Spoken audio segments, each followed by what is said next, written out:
زمانہ ہم جو حالات دیکھ رہے ہیں پوری دنیا میں آج جنگوں کے حالات جو پیش کیے جا رہے ہیں، لوگ تو اب یہ خبریں ایسے سن رہے ہیں، کسی کے ہاں بم گرنے کی، میزائل گرنے کی، تو ایسا لگ رہا ہے جیسے بچے پٹاخے پھوڑ رہے ہیں۔ لوگ یہاں خبریں لے کر کے مزے لے لیتے ہیں، پھر فارورڈ کر دیتے ہیں۔ موت اتنی آسان ہو گئی ہے کہ اللہ کے نبی صلی اللہ علیہ وسلم نے 1400 سال پہلے یہ ارشاد فرمایا تھا کہ ایک زمانہ آئے گا کہ حرج بڑھ جائے گا۔ تو صحابہ نے پوچھا تھا یہ حرج کیا ہے؟ تو حضور اکرم صلی اللہ علیہ وسلم نے ارشاد فرمایا تھا کہ قتل بہت زیادہ ہوگا، ایک دوسرے کا قتل اتنا زیادہ ہونے لگے گا کہ لوگ اس کی پرواہ بھی نہیں کرتے۔ آج مجھے آج بتاؤ، دنیا پوری بہت سارے ایشوز پر بیٹھکیں کر رہی ہے، گلوبل وارمنگ پہ ہے، دنیا میں انوائرمنٹ کی چینجنگ پر، موسم کا تاپمان بڑھ رہا ہے، اس پر میٹنگیں ہو رہی ہیں، بڑی بڑی تنظیمیں بیٹھتی ہیں۔ یہ ڈھکوسلا ہے یہ دنیا کا، یہ مغربی دنیا، ویسٹرن کنٹریز کا دکھاوا ہے۔ یہ اینیمل لاورز کو بھی باہر لے کر کے آتے ہیں، ان کو بہت زیادہ کوریج دیا جاتا ہے۔ یہ کتے سے پیار کرنے والا ہے، یہ مرغی سے پیار کرنے والا ہے۔ ظالموں، 40,000 نہیں 50,000 لوگوں کو فلسطین میں تم نے ناحق مار دیا، اس پر کوئی بیٹھک نہیں کرتے۔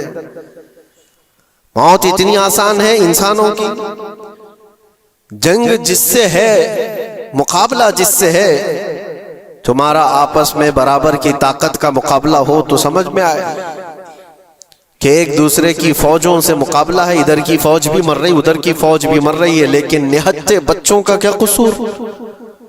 بلکہ وہ گود میں آئے ہوئے ابھی جنہوں نے شعور کی آنکھیں بھی نہیں کھولی، دودھ پیتے بچوں کے جو قتل ہوئے ہیں۔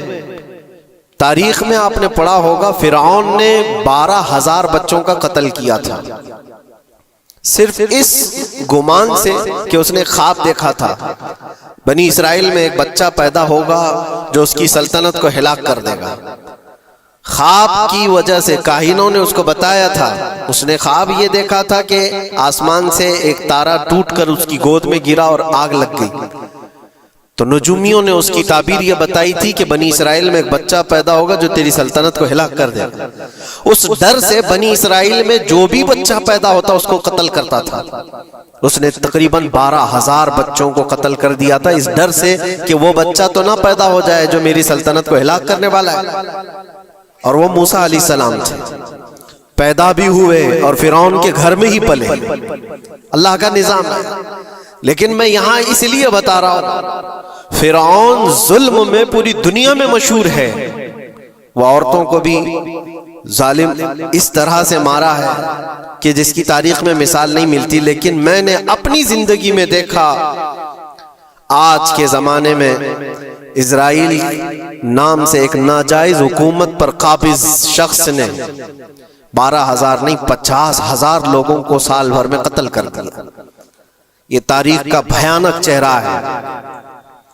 آج لوگ اس کو ہلکے میں لے رہے ہوں گے، نیوز والے ایک طرفہ رپورٹ کرتے ہیں کیونکہ ان کو ان کے باپ داداؤں سے ڈر ہے، جہاں کی کھاتے ہیں وہاں کی گاتے ہیں۔ لیکن بعد کو یہ سچائیاں جنریشن میں منتقل ہوتی رہیں گی، کبھی تو آئے گا کوئی انصاف کی نظر رکھنے والا۔ اور انسانیت کا قتل کتنا بڑا قتل ہے، ایک شہر کے 50,000 لوگوں کو قتل کر دینا، اور ایسے کہ وہاں کی عمارتیں پورے راکھ کے ملبے میں چلی گئی، صدیاں لگ جاتی ہیں ایک شہر کو بسنے میں، ایک گھر کو بنانے میں آدمی کی اپنی زندگی گزر جاتی ہے۔ کیا کیا ارمانوں سے گھر بناتے ہیں، لیکن ایک پل میں کسی کا گھر اجاڑ دیا، اس کے سامنے تڑپتے ہوئے اس کے باپ کی لاش ہو، ماں کی لاش ہو۔ وہ تصویریں کہ آپ نے نہیں دیکھی کہ ایک باپ چھوٹی سی بیٹی کو لے کر کے دوڑ رہا ہے تو اس کا بیٹا الگ، پیر اور ہاتھ جلے ہوئے بم سے تڑپ رہا ہے۔ وہ کس کے درد کو دیکھے؟ یہاں تک کہ میں نے دیکھا کہ بیٹی کو باپ یہ نصیحت کر رہا ہے تھوڑا اور صبر کر لے بیٹا، شہادت ملنے والی ہے۔ کون کرتا ہے یہ؟ موت سے پہلے اپنے بچے کو اتنی تلقین کر دے، حالات ایسے۔ دوسرے ایک کہ وہاں پر کھانے پینے کی ایڈ کوئی جا نہیں سکتی، اس پر پابندی، دوائیاں نہ جائیں اس پر پابندی۔ دنیا کا کوئی قانون اس چیز کو جائز ٹھہراتا ہے؟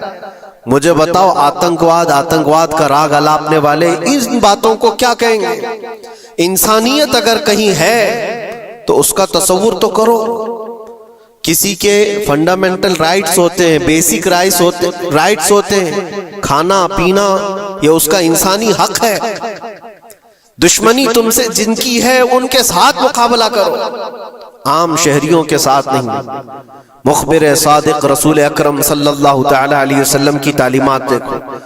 جہاد کو لے کر جو پروپیگنڈا تم پھیلاتے ہو اور ہر چیز کو جہاد کا لفظ دے کر کے ایک ایسا نیریٹو کریٹ کرتے ہو کہ لوگوں کے دماغ میں ایک پروپیگنڈا پھیل جائے۔ آؤ میں تمہیں سناتا ہوں، رسول پاک صلی اللہ تعالی علیہ وسلم جب صحابہ جہاد میں جاتے تو ان کو کن باتوں کی تلقین کرتے تھے؟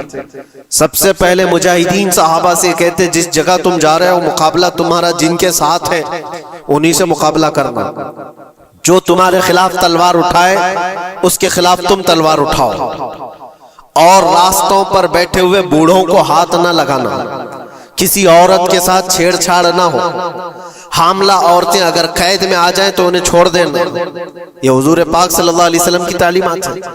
حتیٰ کہ رسول کریم صلی اللہ علیہ وسلم نے فرمایا جس شہر میں تمہارا غلبہ ہو جائے، تم غالب آ گئے وہاں کی فوج پر، تو وہاں کے رہنے والوں کے بچوں کو نہ ظلم کرنا، ان کو نہ پکڑنا۔ پھر تعلیمات میں یہ ہے وہ چاہے جس مذہب کے بھی لوگ ہیں ان کے معبدوں کو، ان کی عبادت گاہوں کو ختم نہیں کرنا، ان کی عبادت گاہوں کو توڑ پھوڑ نہ کرنا جس شہر میں تم جا رہے ہو۔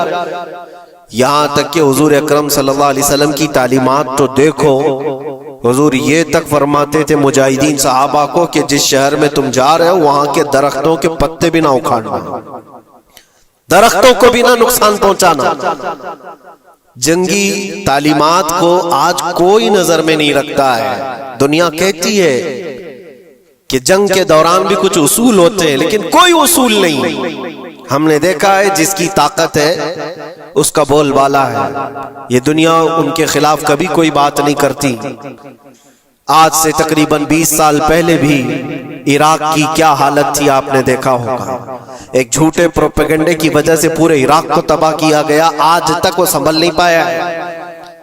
نیوکلیئر پاور عراق کے اندر موجود ہے، اس کے ریئیکٹر وہاں پر موجود ہے، کیا کیا چیزیں اس زمانے میں پھیلائی گئی۔ سوشل میڈیا تو نہیں تھا اتنا، دنیا نے یہ مان لیا کہ ہاں دادا کہہ رہا ہے تو ہوگا، اور حملہ کیا اسی بنیاد پر۔ 20 سال ہو گئے آج تک عراق میں کوئی نیوکلیئر پاور پلانٹ نہیں نظر آیا، کہیں نہیں۔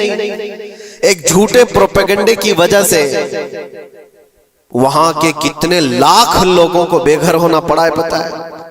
کچھ جگہ ایسی ہیں جہاں بم برسائے گئے، آج تک وہاں کوئی سبزہ نہیں اگتا، کوئی وہاں پر فصل نہیں ہوتی۔ میں نے خود اپنی آنکھوں سے دیکھا ایک نیا میدان جس پہ لوگ فٹ بال کھیلتے تھے، چند سالوں کے بعد دیکھو تو پورا میدان قبروں سے بھرا ہوا ہے، قبریں ہیں وہاں پر، پوری قبریں ہیں۔ لوگوں کو جنازہ اٹھانے کے لیے لوگ نہیں ملتے، موت اتنی عام کر دی گئی تھی۔ ان باتوں کو کوئی کہتا ہے؟ آپ نے سنا کبھی ابو غریب جیل کے متعلق؟ قیدیوں کے ساتھ جو وحشیانہ سلوک کیا ان گوروں نے، اللہ کی پناہ، بہت سخت قسم کے، دنیا میں بدنام زمانہ جیل اس کو کہا جاتا ہے۔ ہر طرح کی وہاں پر قیدیوں کے ساتھ آزمائشیں ہوئی، ہر طرح کی، ان پر کتے چھوڑ دینا، ان کی شرمگاہیں کاٹنا، ان پر پیشاب کرنا، ہر چیز جو انسانیت سوز ہے، انسانیت کو جلا دینے والی، یہ ساری حرکتیں کی گئی۔ دنیا خاموش ہے اس سلسلے میں۔ کیوں؟ سپر پاور کے 1000 گنا بھی ہضم کر لیے جاتے ہیں۔ چھوٹا ملک یا غریب آدمی کوئی بات کرے تو سارے اس پر ٹوٹ پڑتے ہیں۔ آج میں ایک چیز آپ کو بتانا چاہ رہا ہوں کہ یہ کوئی نئی چیز نہیں ہے جو ہو رہی ہے آج دنیا میں۔ یہ پھیلنے والی ہیں اور قیامت کے قریب ہم آ چکے ہیں۔ ہو سکتا ہے دنیا پوری جنگوں کے لپیٹ میں ہو، جو رسول پاک صلی اللہ علیہ وسلم نے ارشاد فرمایا قتل اتنا بڑھ جائے گا کہ 100 لوگ ہوں تو 99 مر جائیں گے، ایک بچ جائے گا۔ قتل اتنا بڑھ جائے گا، یہ جنگ کی آگ ہو سکتا ہے آس پاس سب پھیل جائے، جس کی وجہ سے اس وبا میں، اس بلا میں سب ملوث ہونے لگ جائیں گے۔ اور ایک بات یہ بھی یاد رکھو، چاہے جیسی بھی حکومت ہو، تاریخ پوری اٹھا کر کے دیکھنا، ظلم کے بعد جو غرور و تکبر میں آ کر فرعون بننے کی کوشش کرتا ہے، اس کا انجام اللہ تعالیٰ بہت بھیانک فرماتا ہے، بہت بھیانک انجام ہوتا ہے۔ اب کے ظالم بھی اپنے انجام کے بہت قریب آ چکے ہیں۔ انہوں نے ظلم اتنا کیا ہے، وہ بچوں کی آہیں، وہ عورتوں کی چیخیں کیا بارگاہ رب العزت میں نہ پہنچی ہوں گی؟ رب تبارک و تعالیٰ خود فرماتا ہے سَيَعْلَمُ الَّذِينَ ظَلَمُوا أَيَّ مُنْقَلَبٍ يَنْقَلِبُونَ، ان قریب ظالم یہ دیکھ لیں گے کہ کس پلٹی میں اللہ تعالیٰ انہیں گرانے والا ہے۔ جو جال وہ اپنے دشمنوں کے لیے بنتے ہیں، اللہ تعالیٰ اسی جال میں ان کو پھنساتا ہے۔ آج دیکھنا آپ، تاریخ کی سچائیاں آپ کو اس بات کا جواب دیں گی۔ ظالم یہ سمجھتا ہے کہ میں خدا کے برابر ہو چکا، مجھے کوئی بھی ہلاک نہیں کر سکتا۔ اللہ تعالیٰ فرماتا ہے اینما تکونوا یدرککم الموت ولو کنتم فی بروج مشیدہ، تم مضبوط قلعے میں کیوں نہ بیٹھے ہو، موت تمہارے پاس آ کر پکڑ لے گی۔ اور رب تبارک و تعالیٰ کے لیے کوئی چیز ناممکن ہے۔ لوگ آج ہوا بناتے ہیں کہ ایئر ڈیفنس سسٹم اتنا بڑا ہے کوئی کچھ نہیں کر سکتا، ایک چھوٹے سے پدے سے ایک ناجائز کنٹری کو محفوظ دکھانے کے لیے دنیا پتہ نہیں کیا کیا باتیں وائرل کرتی ہے۔ اسرائیل کے پاس آئرن ڈوم ہے، ایئر ڈیفنس سسٹم اتنے بڑے ہیں، کوئی نہیں آ سکتا۔ وہ خدا ہے؟ کوئی خدا ہے؟ لیکن دنیا آج دیکھ رہی ہے، بہت ساری چیزوں کو دیکھ رہی ہے۔ مجھے یہاں پر کسی کے سلسلے میں نہیں کہنا ہے، لیکن ایک بات کہنا ہے کہ نشہ میں چور، گھمنڈ میں چور جو بندہ ہوتا ہے، اللہ تعالیٰ کبھی اس کو مچھر سے بھی ہلاک کرتا ہے۔ بہت بڑی طاقت کا اس سے مقابلہ ہونا ضروری نہیں، تمہارے پاس ہوگا بہت بڑا سسٹم، لیکن رب تبارک و تعالیٰ جب انتقام لے لے تو پھر تمہارے لیے بہت بڑی طاقتوں کی ضرورت نہیں۔ آپ کو میں تاریخ بتاؤں، عراق میں نمرود ایک زمانے میں اس طرح کی حرکت کیا تھا کہ اس نے بہت بڑی عمارت بنائی تھی، اور اس کے مطابق بات یہ تھی کہ وہ 1000 لوگوں سے تنہا لڑ سکتا تھا، اتنی اس کی طاقت تھی۔ شیر سے خود مقابلہ کرتا تھا، کبھی ڈرتا نہیں تھا۔ نمرود کی طاقت مشہور تھی اس زمانے میں، اور سارے لوگ اس کی طاقت کا لوہا مانتے تھے، حتیٰ کہ وہ کبھی اپنی زندگی میں بیمار نہیں ہوا تھا۔ آدمی جب بیمار نہیں ہوتا تو اس کا غرور بڑھ جاتا ہے، سوچتا ہے مجھے کچھ ہو نہیں سکتا۔ نمرود نے اس کے بعد یہ دیکھا ساری دنیا میرے قبضے میں ہے، طاقت و دولت کے ذخیرے سب اس کے پاس سے، لیکن ایک چیز نہیں تھی، موت پر کنٹرول۔ اس کو کیسے کیا جائے کنٹرول؟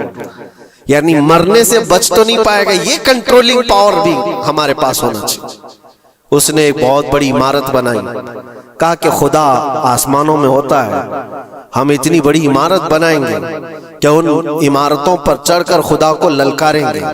آجا میں مقابلہ کرتا ہوں، اور مقابلہ کر کے میں خدا کو گرا دوں گا کسی بھی طرح سے۔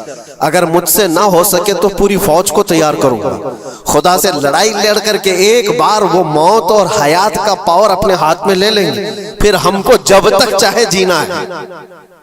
کہاں کی خام خیالی، لیکن اس نے بنایا، پوری دنیا بھر سے لوگوں کو جمع کیا، سب کی زبان ایک بنایا، سب کی کرنسی ایک بنایا، ساری اس پوری دنیا کے لوگ اس کی فوج میں، سب کو یہ باور کرانا شروع کیا کہ ہماری لڑائی ہے دنیا سے نہیں، ہماری لڑائی کریٹر سے، خالق سے۔ ہم اس سے پاور چھین لیں گے ایک بار، اور پھر اپنے ہاتھ میں موت و حیات کا کنٹرول رکھیں گے۔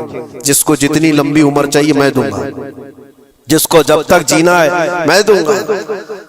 ازل سے لے کر ابد تک یہ سارے خیالات اس کے تھے، اور اس نے جمع کیا، عمارت بھی بنایا، فوج بھی تیار کیا۔ کیا رب تبارک و تعالیٰ یہ نہیں دیکھ رہا تھا؟ اس کی تیاری، اس کا جمع کرنا، اس کی عمارت بنانا، بہت دنوں تک یہ سب کام چلتا رہا۔ رب تبارک و تعالیٰ کسی سے غافل نہیں، دلوں میں گزرنے والے حالات سے بھی بے خبر نہیں، لیکن بندے کو رب تبارک و تعالیٰ ڈھیل دیتا ہے۔ قرآن میں رب تعالیٰ فرماتا ہے وَلَا يَحْسَبَنَّ الَّذِينَ كَفَرُوا أَنَّمَا نُمْلِي لَهُمْ خَيْرٌ لِأَنفُسِهِمْ إِنَّمَا نُمْلِي لَهُمْ لِيَزْدَادُوا إِثْمًا۔ کافر جو ان کو ڈھیل ملی ہے یہ نہ سمجھیں کہ ہم نے جو ان کو چھوڑ رکھا ہے ان کے لیے بہتر ہے، بلکہ اس لیے ہم چھوڑ رکھیں کہ وہ اور زیادہ کریں، اور زیادہ کریں، لیزدادوا اثما ولہم عذاب مہین، پھر ہم ذلت والا عذاب انہیں دینے والے ہیں۔ یہ مت سمجھ لو کہ رب تبارک و تعالیٰ ان سب چیزوں سے بے خبر ہے۔ نمرود اتنا سب کرتا رہا، اللہ نے اس کو چھوڑ رکھا، بنا لے، لمبی عمارت بنا، فوج بھی بنا لی، ساری چیزیں بنا لیا، مقابلے کے لیے اس نے دن بھی طے کر لیا۔ اس کے بعد اس کو خدا سے لڑائی لڑنی تھی، کہاں خدا تک پہنچنے کی بات، لیکن بندہ جب غرور و تکبر میں آتا ہے تو وہاں تک بھی سوچتا ہے، اسے موت پر کنٹرول حاصل کرنا تھا، بس یہ ایک چیز تھی۔ پھر جب وہ دن آیا، کتابوں میں ملتا ہے اللہ تبارک و تعالیٰ نے فرشتے، اس کی جو تعداد ہے اس کا کسی کو علم نہیں۔ بارش کے جتنے قطرات گرتے ہیں نا، ایک ایک فرشتہ بوند لا کر رکھتا ہے۔ اب آپ اندازہ کر سکتے ہیں فرشتوں کی تعداد کتنی ہو سکتی؟ اس میں جو بڑے فرشتے ہیں وہ جبرائیل، میکائیل، اسرافیل اور اسرائیل علیہم السلام، جو سردار ملائکہ ہیں، فرشتے ہیں، ان کے اپنے اپنے کام ہیں، بہت پاورفل فرشتے ہیں۔ ان کی بات نہیں کر رہا، کسی ایک عام فرشتے کو رب تبارک و تعالیٰ نے بلایا اور فرمایا جاؤ زمین پر، ہمارے ایک بندے نے ہم سے لڑائی کا ارادہ کر لیا ہے، اس کی طاقت و قوت اور اس کی جمع شدہ ساری چیزوں کو دیکھ کر کے آؤ۔ وہ فرشتہ زمین پر آیا، جس جگہ پر اس نے یہ سب جمع کیا تھا، فرشتہ اتر کر صرف اپنے پیر ہلایا تھا، پوری عمارت بھسم ہو گئی، کچھ نہیں کیا تھا، اس کی بنائی ہوئی عمارت بھسم ہو گئی۔ جتنی فوج جمع کیا تھا سب کیڑے مکوڑوں کی طرح مر گئے، اور سب کی زبانیں مختلف ہو گئی، کوئی ایک دوسرے کو پہچان نہیں پا رہا۔ یہ منٹوں کی بھی بات نہیں تھی، سیکنڈوں کی بات تھی۔ فرشتہ واپس چلا گیا، نمرود کا زوال ہو گیا، ختم ہو گیا۔ یہ تاریخ کی ایک بات ہے، اور یہ روایت ہم اپنی کتابوں میں نہیں رکھتے، یہ روایت یہودیوں کی کتابوں سے ہی ہے۔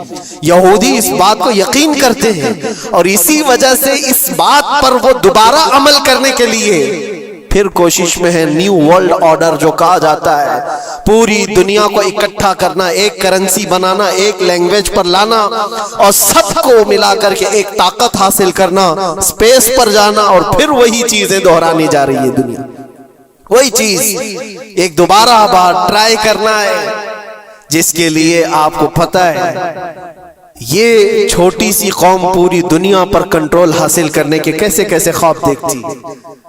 اگر آپ جائیں، اسلام دشمنی تو ان کی پرانی ہے، لیکن یہ جو 50,000 لوگوں کا قتل ہے، یہ صرف اور صرف ان کے اپنے ایک چھوٹے مقصد کے لیے۔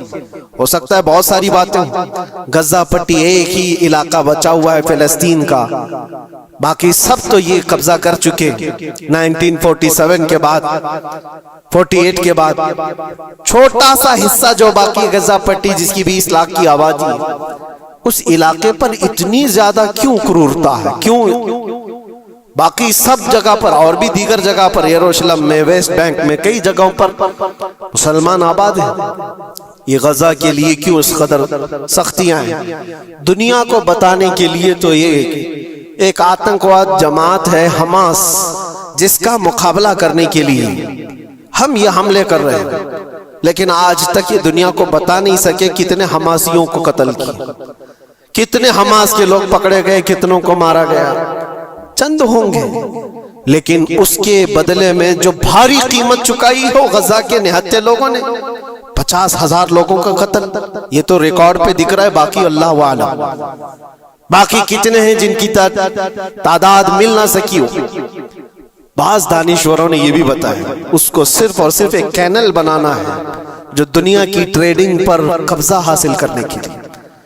جو سوئس کینال ہے ایجپٹ کا، جس سے میڈیٹرین سی سے لے کر کے گزرتے ہیں، دو سمندروں کو جوڑنے کے لیے ایک کینل ہے مصر میں، ایجپٹ میں، جہاں سے ایجپٹ ہر گزرنے والے جہاز سے ٹیکس لیتا ہے، ہر گزرنے والے جہاز سے ایک بھاری قیمت لیتا ہے، جس سے ٹریڈنگ پر اثر بھی رہتا ہے. اور جب وہ چاہے بند کرے، 2 مرتبہ اس نے بند بھی کیا تھا تاریخ میں 1950 کے وقت.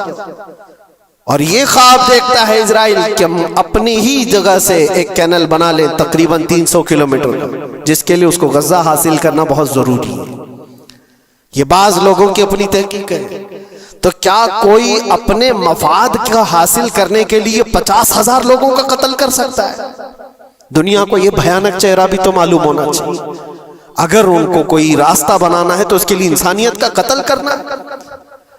میں آپ کو ایک بات عرض کیے دیتا ہوں، قرآن پاک نے جو فرمایا وہ حق ہے، 100% حق ہے. اللہ نے فرمایا، میں نے خطبے کے بعد جو آیت پڑھی، وَضُرِبَتْ عَلَيْهِمُ الذِّلَّةُ وَالْمَسْكَنَةُ، اللہ فرماتا ہے ان پر ذلت اور غربت لکھ دی گئی ہے. کس پر؟ یہودیوں کے متعلق. وَبَاءُوا بِغَضَبٍ مِّنَ اللَّهِ، اور اللہ کے غضب میں رہیں گے وہ ہمیشہ.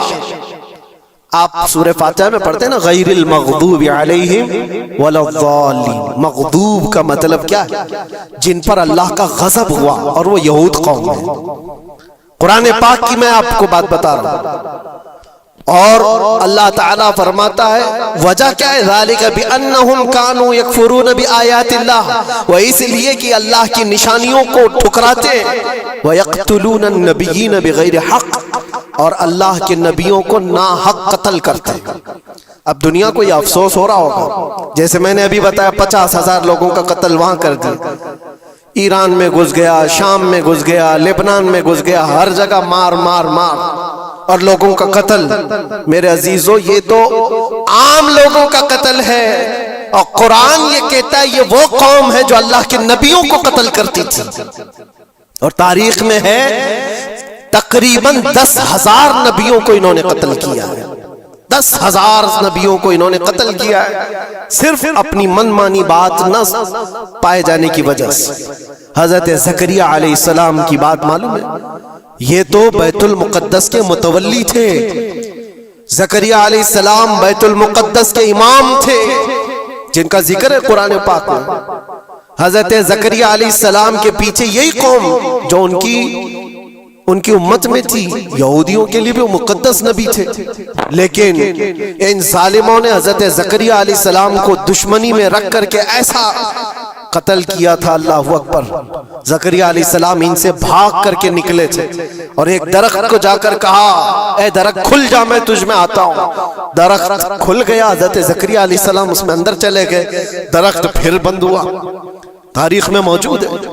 ابلیس لعین نے، شیطان مردود نے یہودیوں کو راستہ بھی بتایا اور درخت بھی بتایا کہ اس کے اندر زکریا چھپے ہوئے، اس کے اندر زکریا ہے. یہودیوں نے تیز آری لے کر کے درخت کو اوپر سے کاٹنا شروع کیا کہ درخت کے 2 ٹکڑے ہوں گے تو زکریا علیہ السلام تک بھی پہنچ جائیں گے. انہوں نے آری سے کاٹتے کاٹتے کاٹتے ان کے سر تک پہنچا دیا. اور جب حضرت زکریا علیہ السلام کو اپنے سر کے اوپر سے کٹنے کی آواز آنے لگی تو اب سوچا کہ اب یہ آری سے پورا کٹ جائے گا. اللہ تعالیٰ کی طرف سے ندائی، اے زکریا صبر کر لو، اگر تم اس پر آواز نکالو گے تو صبر والوں میں سے تمہارا نام نکل جائے گا. یہاں تک کہ تاریخ میں ہے وہ یہودیوں نے آری سے کاٹتے کاٹتے حضرت زکریا علیہ السلام کے سر کو چیر دیا اور جسم کے 2 ٹکڑے ہو گئے. اللہ کے نبی خاموش رہے، صبر کر کے رہ گئے. ان کے بیٹے یحییٰ علیہ السلام نے یہودیوں کے ایک گورنر یا بادشاہ کو یہ کہا تھا کہ ایک نکاح میں 2 بہنوں کو رکھنا جائز نہیں. اس نے 2 بہنیں ایک ساتھ اپنی زوجیت میں رکھا تھا. صرف اتنی بات پر حضرت یحییٰ علیہ السلام صرف 33 سال کے جوان تھے. اس یہودی ظالم نے یحییٰ علیہ السلام کے سر کو کاٹ کر کے برتن میں لا کر ناشتے میں رکھا تھا. اللہ کے نبی کی بات کر رہا ہوں، اللہ کے نبی کے سر کو کاٹ کر تشت پہ رکھا تھا، لیکن تاریخ کی سچائیاں بتاتی ہیں کہ وہ کٹے ہوئے سر سے یحییٰ علیہ السلام بولتے تھے، اے ظالم اب بھی میں کہتا ہوں ایک نکاح میں دو بہنوں کو رکھنا حرام ہے، حرام ہے۔ یہ اللہ کے نبیوں کی زندگی میں بتا رہا ہوں جن کے ساتھ انہوں نے کیا۔ عیسیٰ علیہ السلام، یہ پاگل عیسائی جو آج ان کی کپڑوں میں جا کر بیٹھے ہوئے ہوتے ہیں، جبکہ زندگی بھر یہ لڑتے رہے ہیں۔ قرآن بھی کہتا ہے وقالت اليہود لیست النصارى علی شیء وقالت النصارى لیست اليہود علی شیء، دونوں لڑتے تھے۔ یہودی کہتے عیسائی کوئی چیز ہی نہیں، عیسائی کہتے تھے یہودی کوئی چیز ہی نہیں۔ ان کی جنگیں اتنی خطرناک ہوئی، یہ سب لپا پوتی کر کے آج دکھاتے ہیں کہ ہم سب ایک ہیں۔ بہت گہری دشمنیاں ان کے درمیان تھی۔ عیسائیت، حضرت عیسیٰ علیہ السلام کو کیا کیا گیا؟ جب انہوں نے اپنے پیغامات پھیلائے تو عیسیٰ علیہ السلام کو بھی قتل کرنے کا منصوبہ یہودیوں نے بنایا تھا، اور پورے لوگ آ کر حضرت عیسیٰ علیہ السلام کے گھر کو گھیراؤ کر لیے۔ عیسیٰ علیہ السلام کو اس رات اللہ تعالیٰ نے آسمانوں پر اٹھا لیا، اور ایک یہودی کو اندر دیکھنے کے لیے بھیجا تھا یہودیوں نے کہ جا کے دیکھو عیسیٰ ہے کہ نہیں، تو اللہ تعالیٰ نے وہ آئے ہوئے یہودی کو عیسیٰ علیہ السلام کی شکل دے دی، عیسیٰ علیہ السلام کو اٹھا لیا۔ یہودی جو باہر کھڑے منتظر تھے، ہمارا آدمی اندر گیا ہے دیکھنے کے لیے، مارنے کے لیے، قتل کرنے کے لیے، ابھی تک آیا نہیں، تو سب کے سب اندر گھس گئے۔ دیکھا وہ آدمی بیٹھا ہوا ہے، اسی کو پکڑ کر لا کر سولی پر چڑھا دیا عیسیٰ سمجھ کر کے، لیکن اتفاق یہ ہے کہ اس کو پوری شکل نہیں دی گئی تھی، آدھی شکل عیسیٰ علیہ السلام کی تھی اور آدھی اس کی خود کی تھی۔ بعد میں یہودیوں میں خود اختلاف ہو گیا، ہمارا بندہ کہاں گیا جو ڈھونڈنے کے لیے گیا تھا، وہ غائب کہاں ہے؟ اور اگر یہ ہمارا بندہ ہے جو ڈھونڈنے کے لیے گیا تھا تو پھر عیسیٰ کہاں ہے؟ یہ اختلاف میں، یہ شک میں 550 سال گزر گئے۔ پھر میرے مصطفیٰ صلی اللہ علیہ وسلم تشریف لائے اور قرآن نے اس بات کو واضح کیا، نہ تم نے عیسیٰ کا قتل کیا، نہ سولی چڑھائی ہے، عیسیٰ علیہ السلام زندہ ہیں، اللہ نے آسمانوں پر انہیں اٹھایا۔ یہ تو عیسائیوں پر احسان ہے قرآن کا، جو سچائیاں 550 سال پہلے کی بتایا۔ میرے عزیزوں، یہ تاریخ میں آپ کو بتا رہا ہوں، نبیوں کا قتل کرنے والی قوم، ان کے سامنے عام انسان کیا معنی رکھتے ہیں؟ یہ دنیا کی ساری قوموں کو حقیر سمجھنے والی قوم، دنیا کے پورے ذخیروں کو اپنی ملکیت سمجھنے والی قوم، ان کا عقیدہ ہے یہ دنیا کا جتنا گولڈ ہے، جتنا سونا ہے، اس پر صرف اور صرف ان کی قوم کا قبضہ ہونا چاہیے، پوری دنیا کو۔ آپ کو پتا ہے مدینہ طیبہ میں حضور پاک صلی اللہ علیہ وسلم کی آمد سے پہلے یہ سب کے سب مدینے میں بسے ہوئے تھے، 550 سال سے انتظار کر رہے تھے حضور کے آنے کا، دوسری قوموں کو ڈراتے تھے، کیوں؟ ان کی کتاب میں موجود تھا آخری نبی کے آنے کی ساری باتیں موجود تھی، آخری نبی آئیں گے، ان کے ماننے والوں کا غلبہ ہوگا، وہ اپنے نور نبوت سے لوگوں کے دلوں کو پاک کریں گے۔ ان کی شکل بھی بتائی گئی تھی تورات میں، ان کے آنے کی جگہ بھی بتائی گئی تھی، پورے حجاز میں کھجوروں کا جھنڈ ایک علاقہ ہوگا جہاں یہ نبی آئیں گے، اور وہ مدینے کے علاوہ کوئی جگہ ہی نہیں تھی۔ یہودی یہ سب چیزیں دیکھ کر حضور کے آنے سے 550 سال پہلے سے انتظار میں تھے، وہ نبی یہی آئیں گے، یہی آئیں گے، اور دوسری قوموں کو ڈراتے تھے ہم سے مت الجھنا، آخری نبی آنے والے ہیں ہمارے، اور اس نبی کے آنے کے بعد پھر ہم چن چن کر تم سے بدلہ لیں گے۔ اور جب کبھی مصیبت آتی تو اللہ سے دعا بھی یہ کرتے تھے کہ اللہ وہ آخری نبی جو ہمارے علاقے میں آنے والے ہیں، ان کے صدقے میں تو ہماری بلاؤں کو دور کر دو۔ یہ وہ قوم ہے جو حضور آخر النبیین صلی اللہ علیہ وسلم کے انتظار میں وقت کاٹ رہی تھی، لیکن ہوا یہ، ان کا عقیدہ یہ تھا کہ آخری نبی تو بنی اسرائیل میں ہی پیدا ہوں گے، ہمارے خاندان میں پیدا ہوں گے۔ انہوں نے ٹھیکہ لے رکھا ہے آخری نبی کہاں پیدا ہوں گے یہ فیصلہ کریں گے۔ اللہ تبارک و تعالیٰ نے آخری نبی ہمارے آقا صلی اللہ علیہ وسلم کو بنی اسرائیل میں نہیں، بنی اسماعیل میں پیدا کیا، اسماعیل علیہ السلام کی اولاد میں پیدا کیا، اور یہ اسماعیل علیہ السلام کی اولاد پورے عرب میں آباد تھی۔ عرب میں پوری آبادی اسماعیل علیہ السلام کی تھی۔ مکہ کو آباد کس نے کیا؟ اسماعیل علیہ السلام۔ اسماعیل علیہ السلام کی اولاد پورے مکہ میں آس پاس سب علاقوں میں آباد، ساری جتنے بھی نسب ہیں وہ اسماعیل علیہ السلام تک پہنچتے ہیں عرب عالم کے. اور یہ یہودی بنی اسرائیل ہیں، یعنی یعقوب علیہ السلام کی اولاد میں سے، اور یہ دوسروں کو حقیر جانتے تھے. جب تک یہ لوگ عرب میں تھے، مدینے میں تھے، انہوں نے ہر ایک کو حقارت سے دیکھا. عربوں سے ان کے تعلقات ایسے نہیں تھے. عام لوگوں سے کہتے ہمارے سے بات کرنے کے قابل نہیں ہیں، سب کو امی کہتے تھے، ان پڑھ، جاہل، ایسے الفاظ سے عربوں کو پکارتے تھے. عربوں سے اگر ان کے تعلقات ہوتے بھی تو بڑے بڑے ٹاپ لیڈر جو ہوتے تھے عربوں کے، بس ان سے تعلقات تھے. عام لوگوں کو یہ گنتے ہی نہیں، کچرا کہتے تھے. بنی اسماعیل کو جب یہ کچرا کہتے تھے، اور بنی اسماعیل میں جب آخری نبی پیدا ہو گئے تب کیا کہنے لگے پتہ ہے؟ کہتے نہیں، یہ غلط ہو گیا. آخری نبی تو بنی اسرائیل میں پیدا ہونے والے تھے، یہ جبرائیل نے شرارت کیا اور بنی اسماعیل میں جا کر کے نبوت دی تھی. کچھ تو یہ کہنے لگے، کچھ تو کہنے لگے وہ ہے ہی نہیں آخری نبی. لیکن کیسے انکار کرتے؟ قرآن کہتا ہے یعرفونہ کما یعرفون ابناءہم، اس رسول کو وہ ایسے پہچانتے تھے کہ اپنے بیٹوں کو بھی نہیں پہچانتے. ان کے بیٹوں کے صحیح ہونے پر بھی ان کو اتنا یقین نہیں تھا کہ ہمارا ہی بیٹا ہے یا نہیں، لیکن حضور کو دیکھ کر کے یہ یقین تھا کہ آخری رسول ہی. آخری رسول ہونے کی ساری نشانیاں انہوں نے جو پڑھی تھی وہ سب حضور کے پاس موجود تھی. اسی لیے تو میرے عزیزوں، جو صحابہ یہودیت سے اسلام میں آئے انہوں نے سب نشانیاں دیکھی. حضرت سلمان فارسی کی بات بتا رہا ہوں، وہ عیسائیت میں تھے، سالوں انہوں نے عیسائیت میں گزارے، اور انہوں نے بھی یہی سب باتیں سنی تھی. یثرب ایک علاقہ ہے حجاز میں، کھجوروں کے باغات کا جھنڈ ہے وہاں پر، آخری نبی وہیں آنے والے ہیں. تو یہ کہاں سے آئے تھے؟ سلمان فارسی عراق سے آئے تھے، مدینے میں آ کر غلام بن گئے، ایک کھجوروں کے باغ میں کام کرتے تھے برسوں تک. پھر وہ وقت آ گیا جب حضور پاک صلی اللہ تعالی علیہ وسلم مکہ سے ہجرت کر کے مدینے آئے تھے. مسجد قباء جہاں ہے وہاں 14 دن تک حضور قیام کیے ہوئے تھے.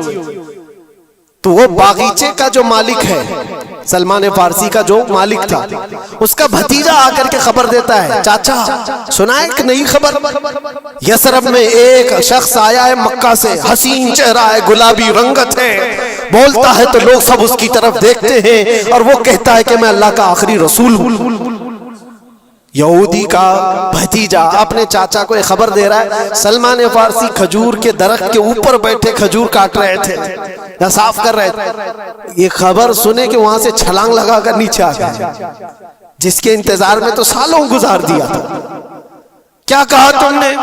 مالک نے ایک تھپڑ رسید کیا اور کہا تو غلام ہے، آقاؤں کی بات میں دخل اندازی مت کر، جا تو اپنا کام کر. لیکن ان کی بے چینی تھی کہ وہ اگر آخری رسول آ چکے تو میری زندگی کا تو مقصد یہی ہے. پھر انہوں نے وقت نکالا دن کا اور حضور پاک صلی اللہ علیہ وسلم کے پاس پہنچ گئے. جب رسول کریم صلی اللہ تعالی علیہ وسلم صحابہ کے ساتھ موجود تھے، دیکھیں علامتیں جو انہوں نے پڑھی تھی اپنی کتابوں میں، وہ سب جانچنا بھی چاہتے تھے. کھجوریں لے کر کے گئے اور کہا یا رسول اللہ یہ قبول کیجیے، یہ صدقہ ہے.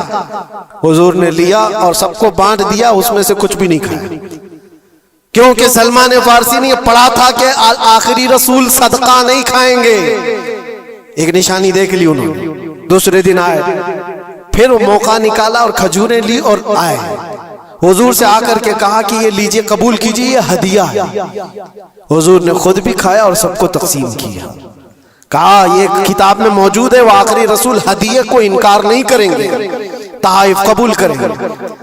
دو علامتیں دیکھی. پھر ایک دن، تیسرا دن تھا، رسول پاک صلی اللہ علیہ وسلم ایک جنازے میں تھے. تہبند تھی حضور کی، چادر تھی جسم کے اوپر. سلمان فارسی ایک اور نشانی دیکھنے کے لیے آئے ہوئے تھے جو کتابوں میں پڑھی تھی. کبھی حضور کے دائیں آتے، کبھی بائیں آتے، کبھی آگے کبھی پیچھے، پوچھنے کی یا کچھ بات کرنے کی کوشش کر رہے تھے. حضور صلی اللہ علیہ وسلم نے ان کو دیکھ لیا اور کہا سلمان آ جاؤ ادھر. ادھر بلایا، اپنی چادر ہٹائی اور کہا یہ مہر نبوت دیکھنے کے لیے آئے تھے. جو حضور صلی اللہ علیہ وسلم کے کندھوں کے بیچ میں ایک ایسا سفید نشان تھا جس کو مہر نبوت کہا جاتا ہے، وہ سورج سے زیادہ چمکتا تھا دونوں کندھوں کے بیچ میں. اور حضرت سلمان فارسی وہ دیکھنے کے لیے آئے تھے، اور حضور نے ان کے پوچھنے سے پہلے چادر ہٹائی اور کہا یہی دیکھنے آئے تھے. سلمان فارسی نے کہا میں تو ایک چیز دیکھنے آیا تھا، آپ نے دو چیز بتا دی. کیا چیز؟ میں تو مہر نبوت دیکھنے آیا تھا، آپ نے دکھا بھی دیا، اور میرے دل کی بات کی خبر بھی آپ نے بتائی ہے. نبی کو علم غیب بھی ہوتا ہے. اور سلمان فارسی نے کلمہ طیبہ پڑھ لیا. اسی سلمان فارسی کو آزاد کرانے کے لیے میرے آقا صلی اللہ علیہ وسلم نے صحابہ کے ساتھ مل کر کے 500 کھجور کے درخت لگائے تھے، اور ایک باغیچہ دے کر کے اس یہودی سے آزاد کروایا تھا. یہ اللہ کے نبی صلی اللہ علیہ وسلم کے پاس وہ صحابہ جو آئے تھے یہودیت سے یا عیسائیت سے، وہ جانتے تھے حضور کو، لیکن یہ اتنی خطرناک قوم ہے جن کو اللہ تعالیٰ نے دلوں پر مہر لگایا.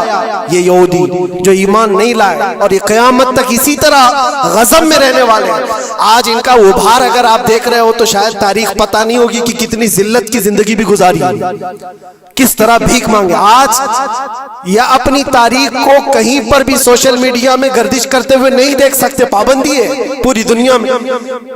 ہٹلر کے قتل عام کے بارے میں نہیں بول سکتا کوئی، یہودیوں کو اتنا مارا تھا اتنا مارا تھا، نہیں، دنیا میں یہ بولنے پر پابندی ہے.